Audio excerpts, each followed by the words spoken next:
It's time for Ralph and Vicki's Off-Grid Podcast with your host, outdoor writer Pete Rogers. We're coming to you from the Hunter's Blend Coffee Studio.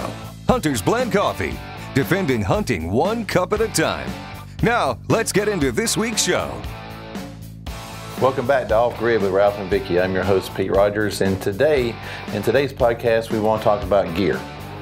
Bow hunters particularly love their toys. Oh my gosh. They love their toys. Gadgets, they love their gear. gadgets. Everywhere. We got closets, garages, basements, Man caves are full of gear.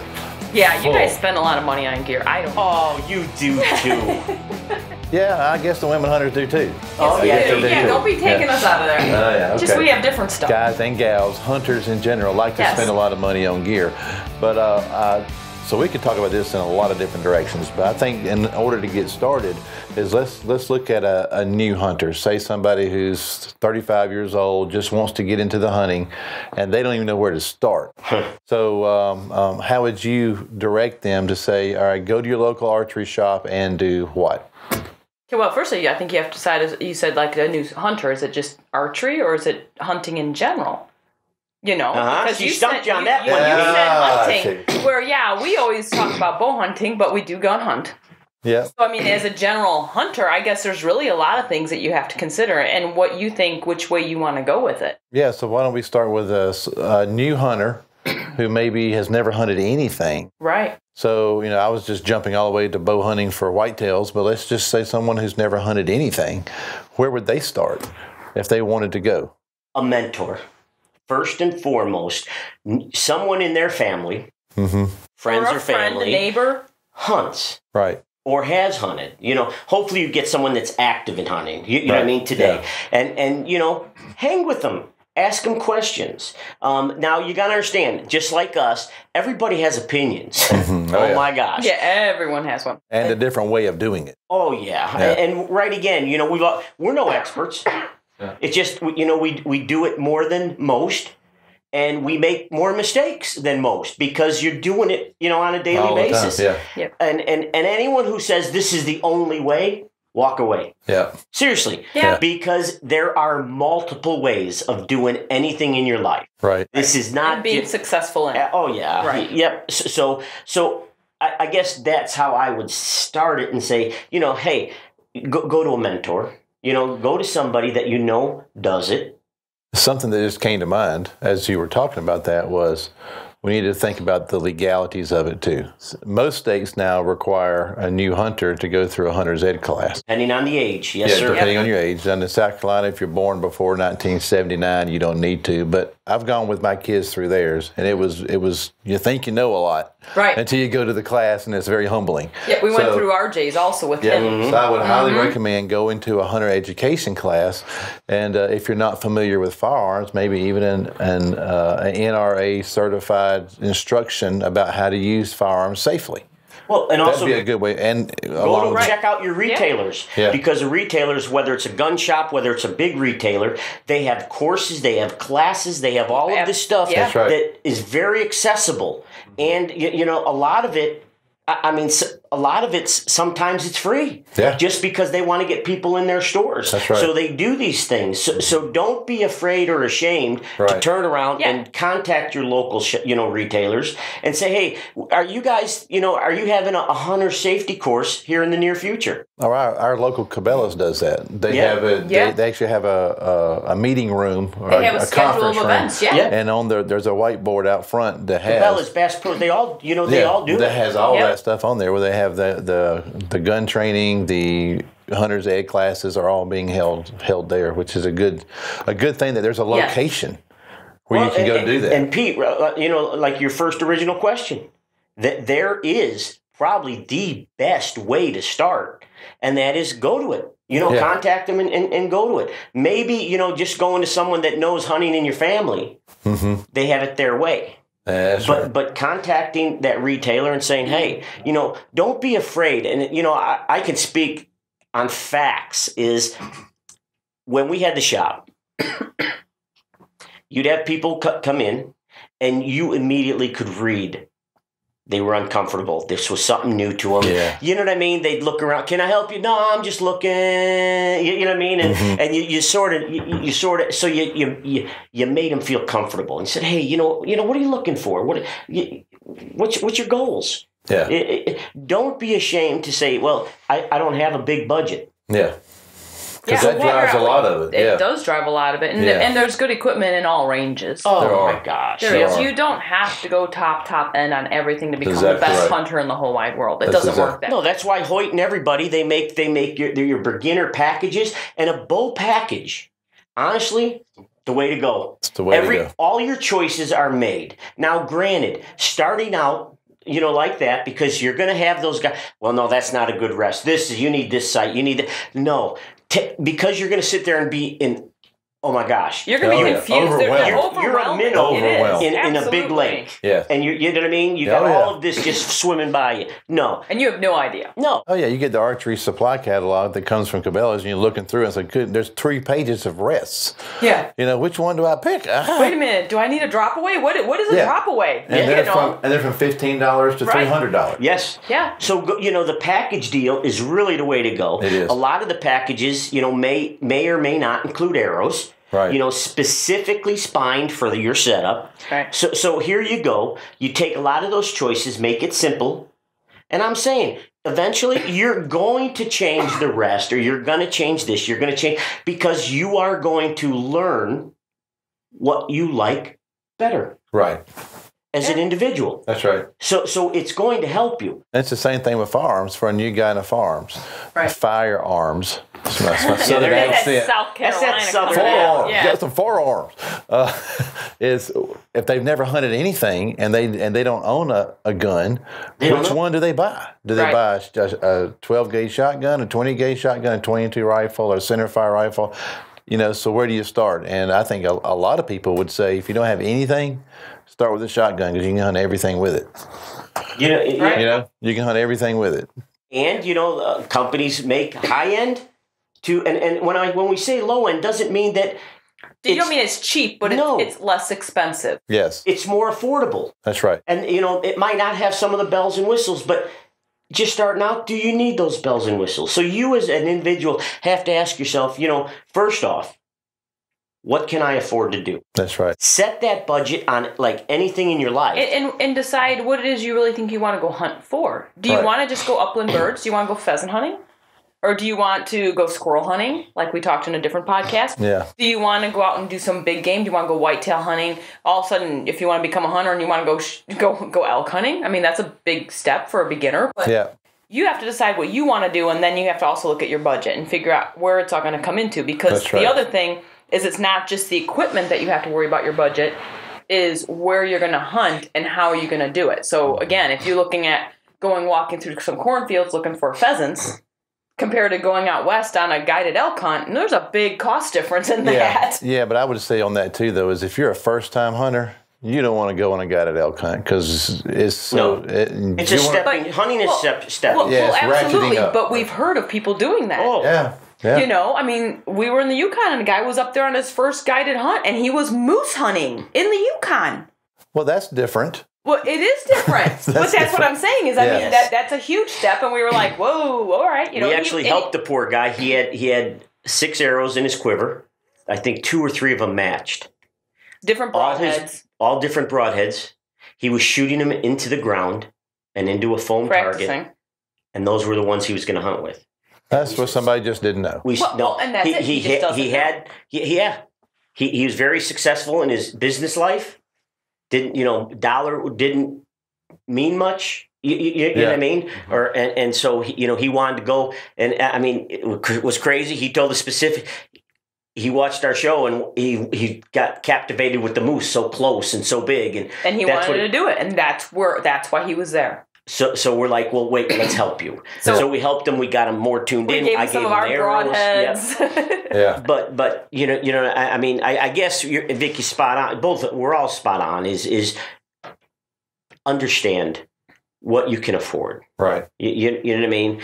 And what your expectations or what your goals are. Set realistic goals to begin with, and then just move up. Because I know I made a mistake of starting my children on shooting doves, which is for the Pete, nearly impossible. Okay, I have never hurt the dove population to any significant degree. I can shoot quail pretty well, but I cannot hit doves. So we need to go to Argentina to get some practice on that. Okay. Come back with a big old purple shoulder. Yeah. So starting a new hunter on birds sometimes is not a good thing because they're so difficult to hit. A pheasant is different from a dove, or a duck or a goose may be different.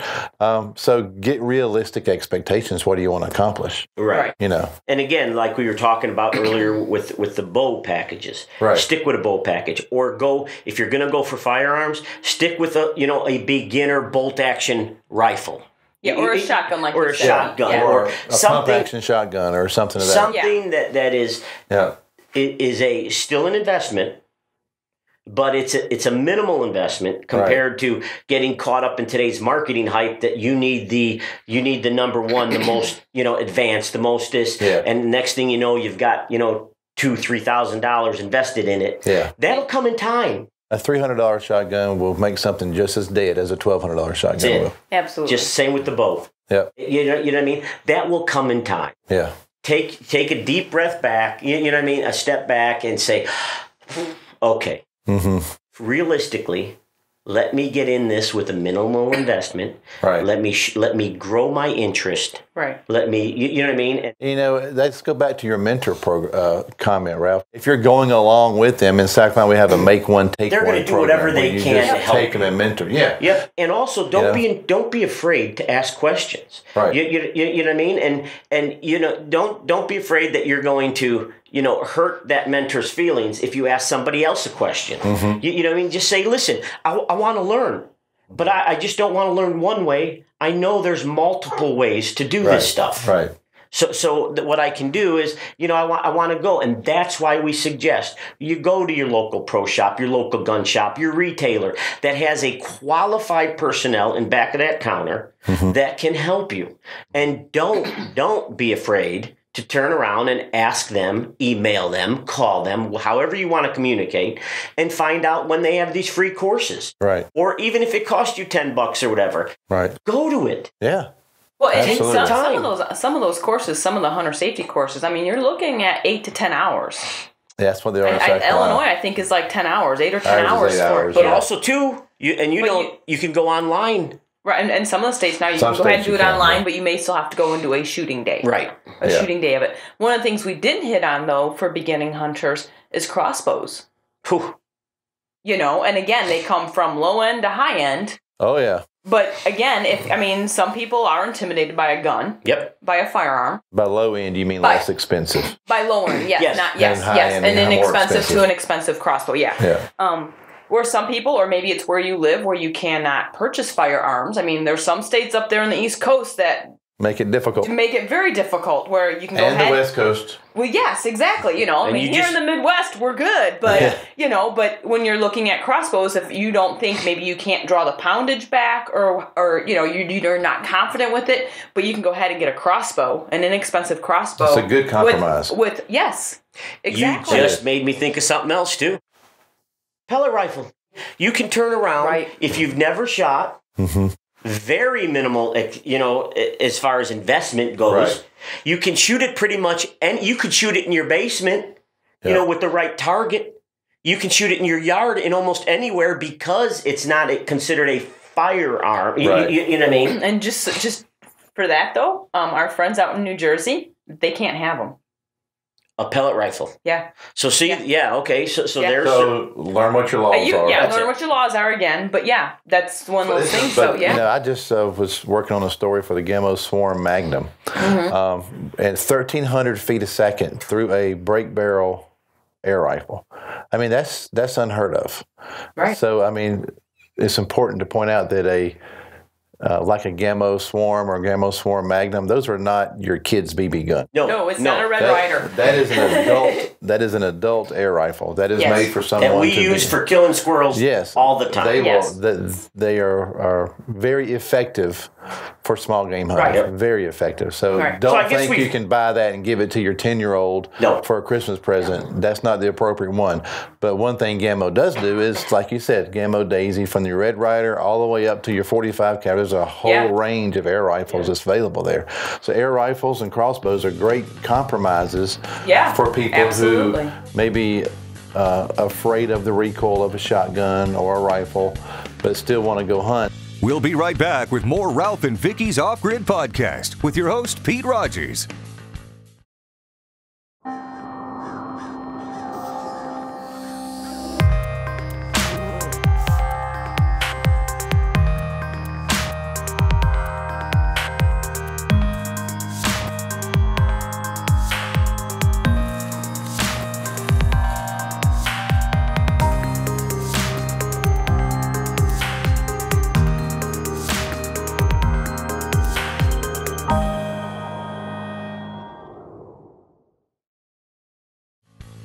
Welcome back to Ralph and Vicki's Off-Grid podcast with your host, Pete Rogers.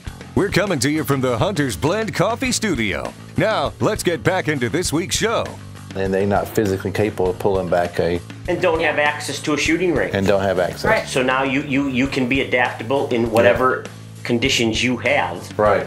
You know what I mean? There's something, and really grabbing a BB gun, a pellet rifle, a crossbow, and learning how to squeeze the trigger instead of punching it will give you multiple years of enjoyment. Yeah. Just like in archery. Yeah. Once you make that commitment, please go to somebody that has knowledge and let them teach you the right. I didn't.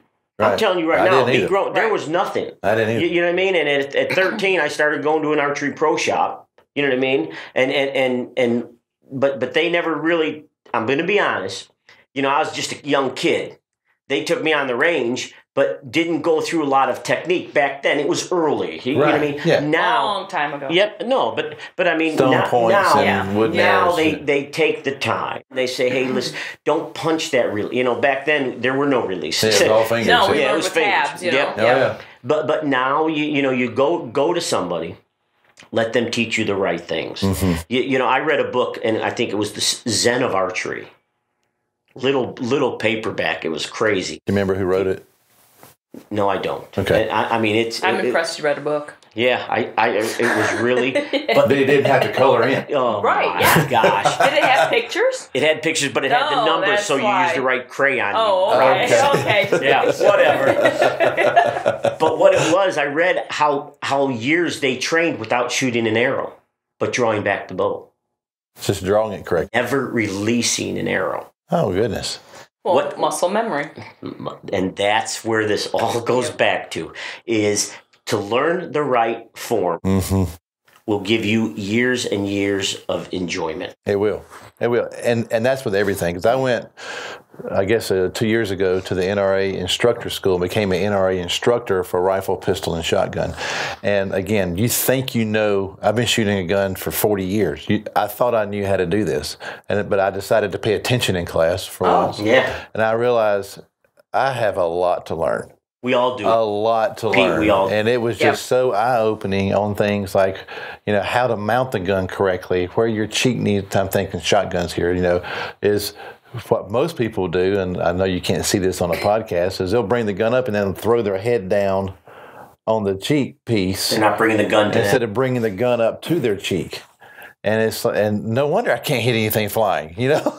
So you're supposed to bring it up to your cheek instead of up and then lay your head down on it. I think I shoot shotgun wrong. Yeah. I mean, there were so many different things that I was doing incorrectly. And, man, my accuracy went up and the enjoyment went up. Can you hit a dove now? I'm a lot better. Oh, okay. I'm a lot better. Notice he didn't answer if he hits. I know, he didn't say yes or no. Yeah. He just said I'm better. I haven't shot doves since then. He executes a good shot. Doesn't mean he hits. Doesn't mean that he hits it. I'm always six feet behind the bird. I'm always 6 feet. Sounds like me. Yeah.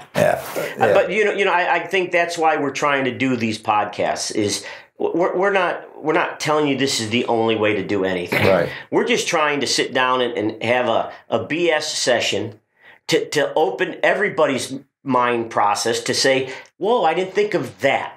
If everybody just walks away from one or two little things that we all share in our discussions, this is going to be very successful for everybody. So is this like a rap session? Is that what it's a rap session? You know what I mean? It's an off-grid rap session. Yeah, it's like a campfire, just sitting around talking. Yeah, it really is actually. Yeah, and and when we start talking about gear at the beginning of this podcast, we had talked about just gear and like how to begin with it. Well, once you get from your beginner into your next step there, that's when I think you just start getting all gadget and geeky.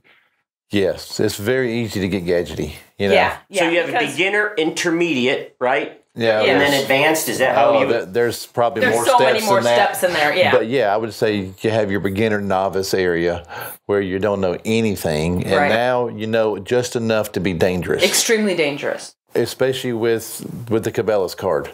Right. Because I get points, so I can go buy more stuff. I get double points at the store. I'm going to earn a tracker boat this year. So you walk into the Cabela's store and you want to start buying gear, and let's talk about just camouflage, for example. You go in there and it's like, oh my gosh, look at all the stuff. Yeah. There's so many things. Whichever store you're in, you go in and look and you say, oh my goodness, why do I want? Well, let's look at Realtree. Look at all the different patterns Realtree has. Which one do I use? Yeah, I mean, honestly, like podcast-wise, if you're not watching the video, I have Edge on and he has Timber on right now, and I mean, obviously they have different purposes and different usages, right? And I can't remember them all. I'm going to tell you, if you're like us, and most of you are, is you've got we got snow camo. Why? Right. When it snows, we want to blend in. You know what I mean? If we're hunting, marsh, we want to blend into the marsh. If we're standing in timber, we want to blend into the timber. I think anybody, beginning or not, eventually you're going to have a closet full of different patterns. Several closets. Several closets and trunks and tubs. And that's just the clothing, and then you have to decide, okay, well, I need it for warm weather, or I need it for cold weather, or and then I need to worry about, do I need it a heated vest? Because Ralph loves his heated vest. Oh my gosh! Oh, that's the greatest thing since 2-ply toilet paper. I tell you what, that heated vest is a game changer, man. But here's the other thing: when I order one since the last time you were here. I was wearing it yesterday. Oh, yeah. Yes. Did you really? Yes. Really did. Okay, there you go. That's that gear gadget thing that we were just talking about. Yeah, but I'm going to tell you right now. I ordered it before I left here. I remember If you are going to hunt anything in colder weather, as we get older, that heated vest is... my God. That's why you said last night, what you said, you're like, yeah, I was actually comfortable. It's like the Geico of insurance. You know what I mean? Yeah. You're like, oh. He's like, I didn't tell Andrew I had it on low, but I was just toasty as I could be. I didn't even have mine on yesterday. Nice. And you were in a blind, I wasn't. Yeah, but it was 20 degrees. I'm from South Carolina, Beautiful. man. It was beautiful. Oh, my God. Here's the other thing. And again... First time I ever hunted in snow. Here's something for a lot of people who are, don't really maybe on a budget. Like I was starting out, and still am, because my wife puts me on it. Well, yeah. You don't have to go get all the, all of the different patterns and all the different insulated, non-insulated. What you can do, and that is go buy some lightweight T-shirts in the different patterns. Mm-hmm. Get them extra large or 2X. Have your warm insulated clothes and throw that light cotton weight, polyester, whatever, over the top of it. Over top of it. Yep. It's just a I've T-shirt. done that many times. But you know what I mean? Or it's a light shirt. Yeah. But the thing is that now you can have an array of different patterns to blend into your situations with your good, your good other of one set pattern or whatever underneath. Layers are key, especially when you start talking layers. Colder weather. Layers. I know, like you say, like in South Carolina, you've told us before in a podcast that you have summer, Christmas, summer. That's it. That's it. Those are your seasons. So you don't worry too much about having to worry about layers upon layers and, your base layers and then another layer and then another layer. And then you put your outer layer on because it's going to rain or snow. Well, it's probably going to snow if it's that cold. but layers are the key to it. Layers. So like you're saying, Ralph, go ahead and get some good that layers. Last layer could be thin. That last layer can be a thin one on the top for the camouflage for the pattern that you need in that area. So buy a snow camo t-shirt, buy a timber t-shirt, buy an edge t-shirt, whatever. Buy a Max 1, Max 4, whatever. Right. But have those. Mm-hmm. And t-shirts take up no room. None. You can if you're going on a trip, you can have bigger tubs because you don't need as many t-shirts. You can have bigger tubs. You don't need as many tubs because you only have t-shirts. No, I have all my insulated clothes. Oh. Those take up a lot of room. Oh yeah. No, I know. But then but you know what I mean. Then you could throw a t-shirt over and you could match in any terrain without having a lot of big and bulk. That's right. You know what I mean? Yeah, it is.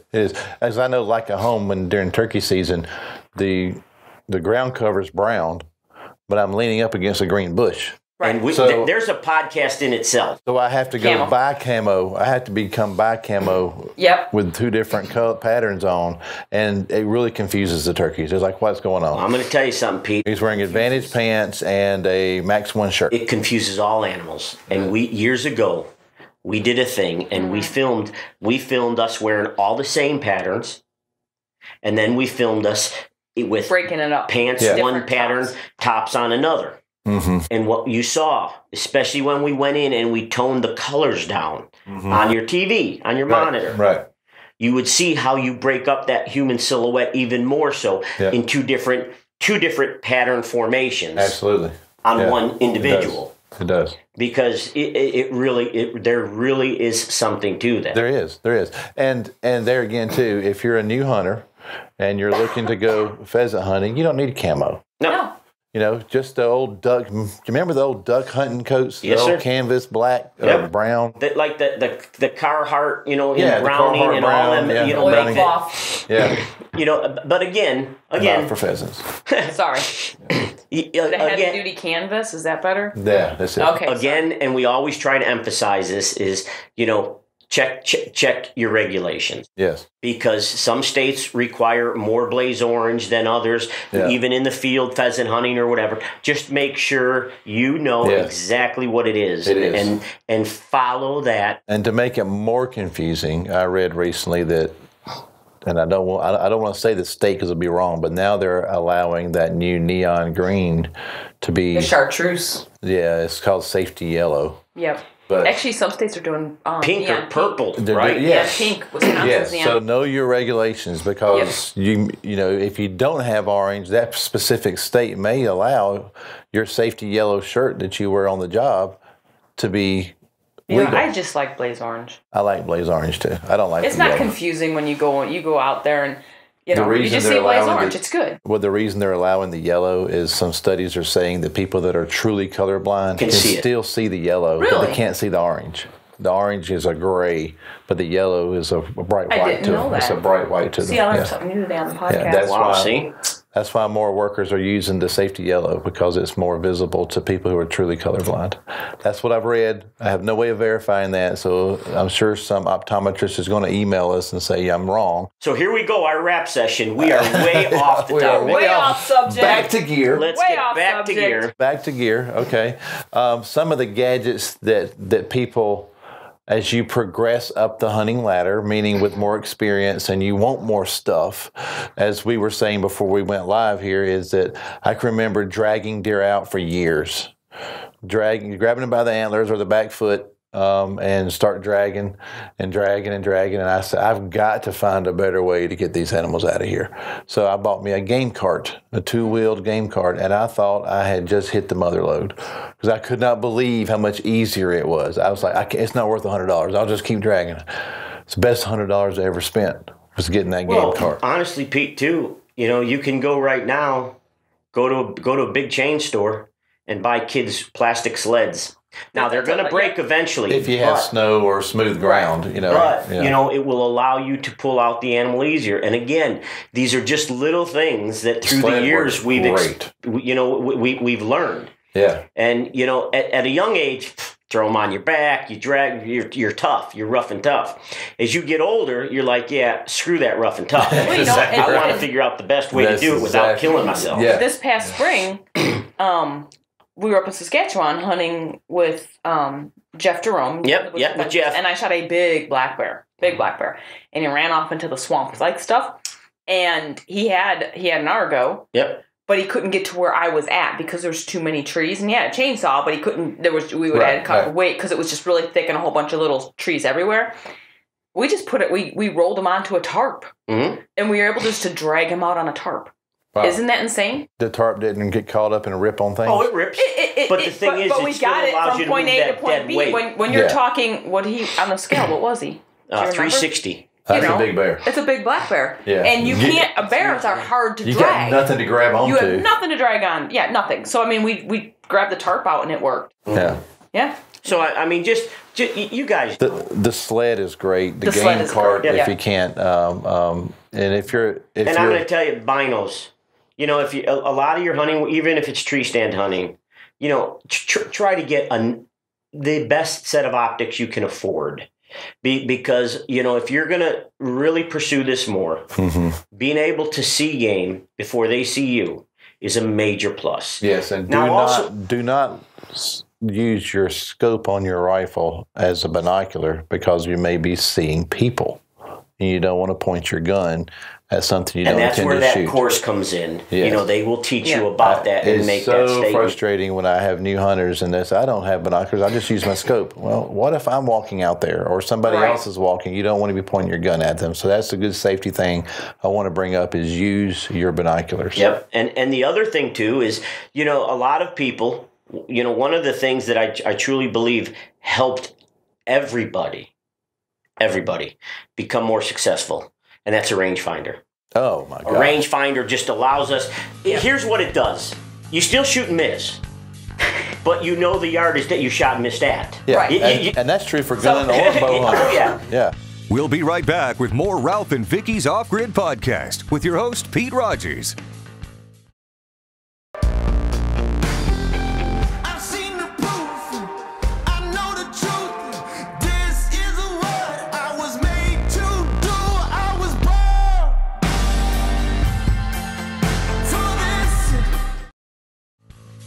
Welcome back to Ralph and Vicki's Off-Grid podcast with your host, Pete Rogers. We're coming to you from the Hunters Blend Coffee Studio. Now, let's get back into this week's show. And a lot of them, you know, are making them with 4-power, very clear lens, so you can use that alone. Instead of, if you can't afford both items, get yourself get as whatever you could afford in your budget, a good rangefinder that has maybe a 4-power monocular in it, where you can turn around and now you can use that in viewing and also ranging at the same time. Yes. Huge benefit. Huge benefit. I was telling Andrew yesterday when we were hunting, we were guessing yardages out there, and I was telling him that so you guys are talking in the blind. No, at least this loud. At least this loud. Yeah. No, we were texting to each other. Yeah, okay. Okay. And like, you don't talk to your cameraman ever? Very seldom. Yeah. Well, he's not a very personable person when you're out with him. That. I'm letting you know. This is actually more talking. Then he goes out hunting and doesn't say a word. But it's amazing how different terrain can throw off your distance judging. Buddy. I mean, open terrain, you'll always be off. Oh my gosh! I was on some property with my daughter recently, and this deer walked out, and I said, well, there's one, and she said, that's too far. And I said, how far do you think it is? She's like, oh, I don't know, Daddy. I said, I'm looking at it, and I said, I'm going to say that deer's 357 yards. Blew up my rangefinder, 217. I'm like, oh my gosh, I missed that. So, honey, don't listen to Dad. That's what I told her. I said, I cannot believe that deer's only 217. And I said, my rangefinder has to be broken. Because on another piece of property where I know where the deer cross at 200 yards regularly, I think I know what they look like. But to your point, this was wide open pasture. And also completely distorts. The size of the animal. That's what I was just going to say, because there's a lot of times if it's a bigger whitetail like you're hunting here in Illinois compared to what you have down there in South Carolina. Much bigger here. Right. So, your yardage, if you see a deer out there, you're going to think he's closer and he may not be. It's just because his body is so much bigger. Now, add an elk or a moose. And uphill, downhill, cross canyons. There's so many variables. And I mean, we can go into, and someday we will go into details with rangefinders and the proper ways of using them. But at the end of all this is trying to get started in it, get the right gear. Yeah. I want to go back and say, listen, go to somebody that does it. Yeah. And they're probably going to have a pile of hand-me-down stuff that at least you can do it, get started, and see what you like and you dislike. Right. And then you could make your judgment, your personal judgment calls accordingly. Right. Yeah.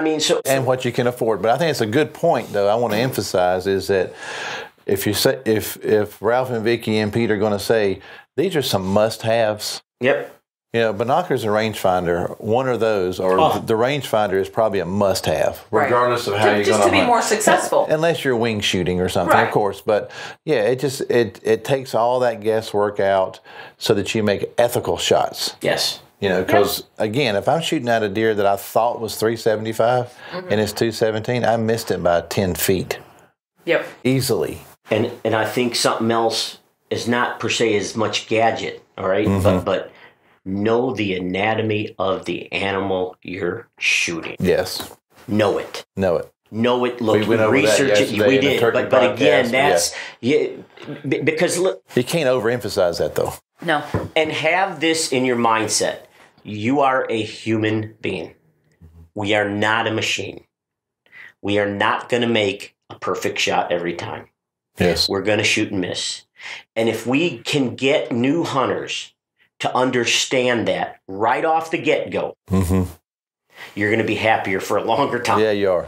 Yes, because you will mentally put yourself in a frame that you hate it because you made a bad habit. And I'm not saying we all regret. Even after 40 years of hunting, we still make bad shots. Oh, yeah. But we all regret it. Yes. But you do the best that you can to recover that animal. And you learn from it and try to do better next time. From it. That's right. So I guess, part of the gear aspect in beginning, to me, is the right attitude, the right mindset. You know what I mean? That's a very good point. And here's the other. If you're going to hunt from an elevated platform, ladder, tree stand, whatever, a piece of gear that there is no way in hell we want you not to have.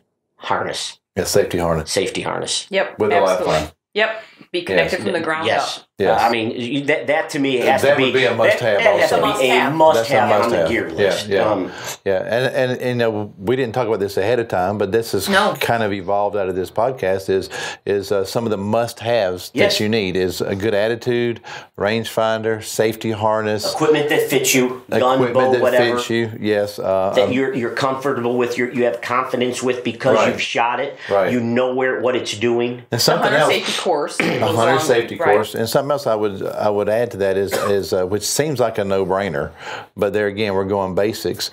Is because I'm surprised at how many seasoned hunters ask on social media, "Is this legal? Is this legal? Is that legal?" Know your rules and regulations. Right. Yeah. For the area and the animal. Here's an example. My son, and I'm going to tell on him here. He was like, "Dad, I went squirrel hunting the other day and I shot a rabbit." I was like, "Alex, rabbits aren't in season." "Are you serious? I thought it was the same." I said, "No, they're not." All right. They're in season now. Right. But it was actually the day before Thanksgiving, and they open up on Thanksgiving in South Carolina. I said, "All right, son, he's 22 years old. He made a mistake." Right. So I said, "I'm going to quiz you." He's coming over the next day. I said, "I'm going to quiz you tomorrow on the rules and regs. You read those rules and regs right now. You download them, you go to the store and get the free copy, you know your rules and regs before you come over here tomorrow, because there's no excuse in that. You've been to the hunter safety course, you've been hunting with me for most of your life, no excuse in that." He got excited. Yep. He made a bad decision. Okay?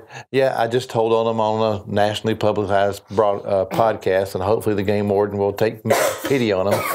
But having said that there's no excuse for not knowing the rules and regulations. Well, and like you just said, though, too, is that you say you go up and you get in a tree stand and it's your first season out there and you're hunting deer and a raccoon comes by. Is it in season? You know, like you're saying. Do you have a fur-bearing tag? Do you need a fur-bearing tag? Do you need for it? Exactly. You know, there's a lot of different things that need extra tags. And here's the thing, and you can't blame the game wardens for this at all. Right. The game warden, if he knows you did it, or he's going to write you a ticket. Right. Yeah. That's his job. Because that's what they're there for. Yeah. They're there to protect the wildlife and make sure everybody's trying to do it fair. Mistake or not. Right. So they're not going to say, well, you know, I'm just going to give you a warning because you didn't read the regs. That's exactly right. It's your fault. It is your fault. It's your fault. It is. So you know, I mean, you're spot on, and that's this. It all boils down to just don't think when we talk about beginning gear or getting gear. Gear is specific to just the gear that's going to make you more successful. Right. Is that gear list is a massive list of things, just attributes that you want to pay attention to, that you want to learn with, and that you want to have a checklist. Right. You do. I mean, that's pretty much what it is. And, you know, state of Illinois, your bow has to be inoperable as you're walking. You know, after the half hour after sunset, or inoperable. You got to cut the string on it. Inoperable. No, a lot. Some game wardens would look at a lock, a cable tie. You know what I mean? Or it needs to be encased. It cannot be drawn. You can tie, if you have a release where you can actually, like with Velcro or a buckle, you can put that around the strings and the cables. If you have a question, just like Vicki just brought up, call your local game warden. Ask him. Yep. And ask him, say, listen, I understand this is the law. If I put my release on and it's got Velcro over a clasp, is that still considered legal as I come out after the half hour after sunset? Or what if you have a bow sling around your cable guards? Ask them. Is that considered inoperable? Because perception can be taken in multiple ways. Mm-hmm. But when you call that local authority and you find out exactly what they say, then you know how you have to do it. Right. Don't assume you know it. Mm-hmm. Because you may what you may be assuming how you assume it, yeah. And what's legal in one state is not legal in another. Right. You got it. And you know, and honestly, a great podcast that we should have is we should have our local. Let's get the game warden here. We're doing it. Let's get Steve Beltran, our local game warden. Let's get him in here and just ask him questions. Just ask him questions. General questions that can help everyone throughout the United States, not Illinois specific. Yeah, like what does a game warden want? Expect when they walk up on a hunter in the woods. He wants transparency. Yeah, Steve wants. They all do. Yeah, man, just be open and up front with them and say, "Hey, listen, tell me the truth." But like you said, that's another time. And that's what folks. That's what we're trying to do here. All we're trying to do is we're just trying to have open conversations as you're driving, as you're sitting at home, you know, listening to this, maybe even watching it. Right. We just.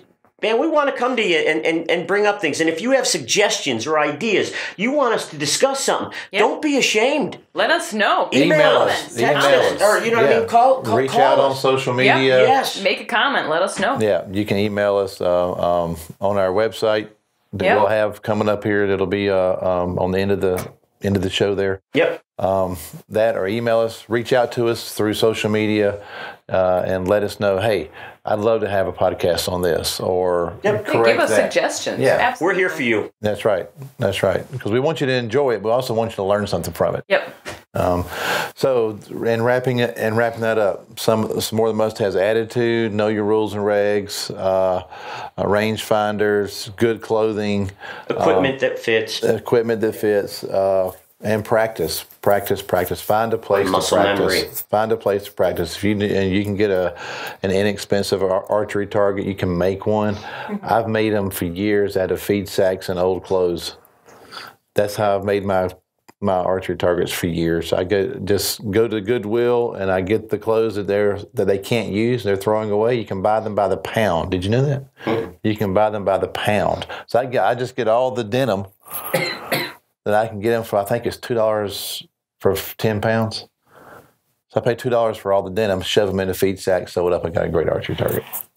In other words, at the end of all this is don't be afraid to do things on your own. That's right. Right. But please, if you're going to start out, go to someone that knows what they're doing, get their input, and understand that you're getting one person's input. Yeah. That there's multiple ways of doing anything. That's right. And as long as you do it that way, you know what? You're going to be more successful. That's right. Go with other people, read books, watch videos, learn as much as you can, but spend as much time outdoors as possible. Spend as much time. You're going to learn as much as you can by being out there. Okay? Yeah. Yes, sir. Anything else? No, we're good. All right. All right, so that'll wrap up this podcast of Off Grid with Ralph and Vicki. I'm your host, Pete Rogers. And if you haven't subscribed to us, please do. And like we said a minute ago, reach out to us with some comments, suggestions, or anything else that you have. Thanks for listening to this week's podcast. We hope you come back again for more Ralph and Vicki's Off Grid podcast with your host, Pete Rogers.